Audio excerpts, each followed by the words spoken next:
Bonjour à toutes et à tous et bienvenue dans un nouvel épisode du podcast Learn to French. Je m'appelle Eden et j'enseigne le français.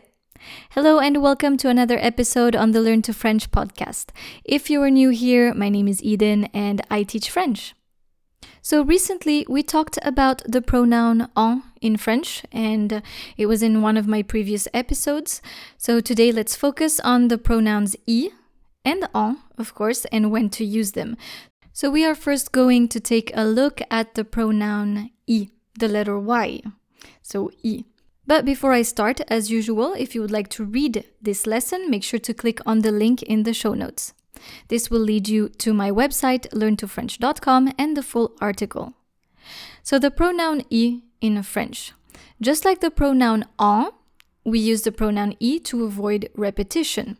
We're not going through pronouns again here, but if you would like me to explain pronouns, you can click on the article about the pronoun en and I will explain briefly what a pronoun is. So here's an example. Tu vas à la plage? Oui, j'y vais cet après-midi. In this example, the pronoun I replaces the indirect object, à la plage. Tu vas à la plage? So instead of saying, of answering, oui, je vais à la plage, I'm simply going to say, oui, j'y vais. Yes, I'm going there.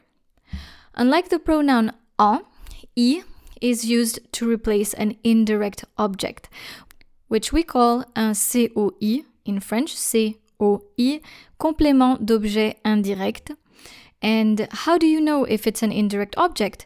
Well, objects of sentences introduced by different prepositions. And that's what we're going to see right now. What kind of prepositions? So the first thing that you should know is the preposition a. So a with an accent. A and its derivatives. So o, a la, al apostrophe, and o, aux. So for example, I can say something like Je dois aller à l'école aujourd'hui. J'y vais ce matin. So instead of saying Je dois aller à l'école aujourd'hui, je vais à l'école ce matin, I'm using I. So je dois aller à l'école aujourd'hui, j'y vais ce matin. Another example. Tu penses à venir demain matin? We're using the verb penser à quelque chose. Tu penses à venir demain matin? Oui, j'y penserai. Oui, j'y penserai. Now, there's an exception to this rule. If this preposition is introducing a person or an animal or a living being, you need to use an indirect object pronoun and not the pronoun I. For example, if I say Tu parles au chat? Oui, je lui parle and not oui, j'y parle. So this doesn't apply to people or animals. One thing to keep in mind is that now is the best time to practice your verbs that will use the preposition a. And then you will also need to apply the pronoun I in the case of prepositions of place. Now, we've seen that I will be used to replace an indirect object, un COI, introduced by a and its derivatives. So a, o, a la, al apostrophe and o, aux. But we will also use I to replace an indirect object that is introduced by a preposition of place such as dans, en, sur, chez, and more. So for example, tu vas chez le médecin? Oui, je dois y aller. Je dois y aller. Another example, le marteau est dans le garage. Tu peux me le chercher? Oui, j'y vais tout de suite. So, j'y vais.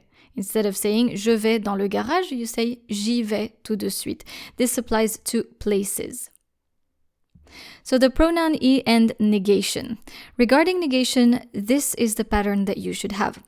The subject, and then an apostrophe, followed by I, the Y, and then verb, and then pas. So for example, tu vas à l'école?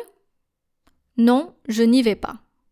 So je is the subject, and then you have ni and apostrophe Y, and then the verb, vais, and then pas. So what about pronominal verbs? Listen to this short dialogue. Tu t'habitues à l'ordinateur? Oui, je m'y habitue. Or, non, je ne m'y habitue pas.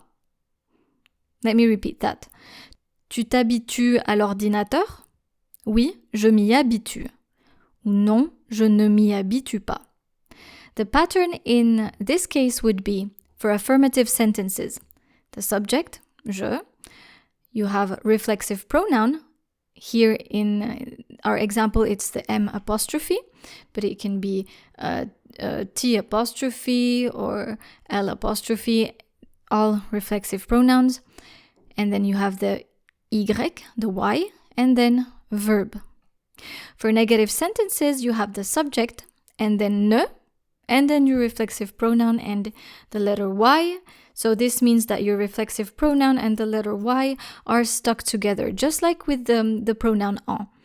So reflexive pronoun and then Y and then verb and then pas. Of course, you will have the written form of this lesson in the link in the show notes. So what about the pronoun I and passé composé? Let's listen to this. Tu es allé à l'école? Oui, j'y suis allé. Or non, je n'y suis pas allé. Tu es allé à l'école? Oui, j'y suis allé. Non, je n'y suis pas allé. So for affirmative sentences, you have your subject and then your I, so the pronoun I, and then the auxiliary, and then the past participle. So I doesn't come between the auxiliary and the past participle here for affirmative sentences. For negative sentences, you have the subject and then this time your negation, so N apostrophe I, so ni, and then auxiliary, and then pas, and then past participle. For pronominal verbs and passé composé, tu t'es habitué à l'ordinateur? Oui, je m'y suis habitué. Or non, je ne m'y suis pas habitué. For affirmative sentences, you have the subject and then your reflexive pronoun, and then your I, and then auxiliary verb and past participle. For negative sentences, you have your subject, your ne, and then your reflexive pronoun, and then I, and then auxiliary, and then pas, and past participle. This might sound confusing, but don't worry, you can read everything. Now, what about I and impératif? The imperative mood in French. When you want to include I in an imperative sentence, let's listen to the following examples. Vas-y, or n'y va pas. Vas-y, or n'y va pas. So for affirmative sentences, we have our imperative verb and then a hyphen that's directly linking to I, the letter Y. And for negative sentences, you first have your N apostrophe and then your Y, so ni, and then your imperative verb, and then pas. N'y pense pas, n'y va pas. Très bien. Now, what about I and en in the same sentence? Because of course, this becomes an issue when you have a sentence where you need to place both I and en. Listen to the example right now. Vous avez mangé de la choucroute au restaurant? Did you eat sauerkraut at the restaurant? Vous avez mangé de la choucroute au restaurant? Oui, on y en a mangé. Yes, we ate some there. Oui, on y en a mangé. Now look at the structure. We have vous avez mangé de la choucroute, so introduced by de, and au restaurant, introduced by au. And in my answer, I do not want to repeat either de la choucroute and au restaurant. So what do? I replace them with pronouns. Pronouns such as I and en. The correct order is to place I before en in this case. So we have I and then en and then the rest of your sentence. So here we have I is replacing au restaurant, at the restaurant, and en is replacing de la choucroute. So once again, listen to the example. Vous avez mangé de la choucroute au restaurant? Oui, on y en a mangé. On y en a mangé. Yes, we ate some there. So you will have an exercise if you want to work on this by clicking on the link in the show notes, and you can also practice with this exercise. If you scroll a bit further down, you are going to read the answer, so make sure not to scroll too far. I hope you enjoyed today's lesson. If you like this kind of content, feel free to follow me or to subscribe to this podcast. Merci beaucoup d'être resté avec moi aujourd'hui et je vous dis à très bientôt pour un nouvel épisode sur Learn to French. Au revoir!